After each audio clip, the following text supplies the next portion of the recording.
Калимантан аралының тұрғындары орман өрті салдарынан Индонезияның оңтүстік аймақтарына эвакуациялана бастады. Мемлекеттің қарулы күштер өкілінің хабарлауынша, халықтың көбі өкпе ауруларынан зардап шегіп, әскери медициналық госпитальге жатқызылған. Қазіргі уақытта Калимантан және Суматра жағалауларында эвакуацияға арналған 30-ға жуық әскери кеме шоғырланған. Индонезияның вице-президенті Юсуф Калла жақында төтенше жағдай тәртібі енгізілуі мүмкін деп мәлімдеді. Алайда синоптиктер бірнеше күннен кейін жаңбыр жауады деген болжам айтуда. Қазіргі уақытта өрт сөндіру операциясына Ресей, Австралия, Малайзия және Жапония өкілдері де жұмылдырылған.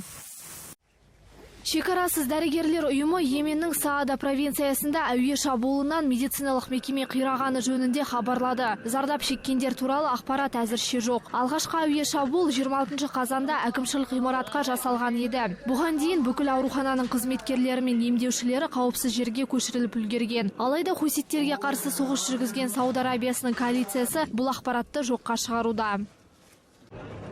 Грекия билігі уақытша баспаналарда 20 000 босқынға орын беруге келісті. Бұл туралы миграциялық саясат бойынша министр Иоаннис Музалас хабарлаған. Ол Еуроодақтың қаржылай көмегімен қосымша лагерлер салынатынын айтты. Есте болса, жақында батыс елдерінің басшылары Брюссельде 100 000 мигрантты қабылдауға келіскен болатын. Олардың жартысы Грекияда болса, қалғандары Балкан мемлекеттерінде орналасады.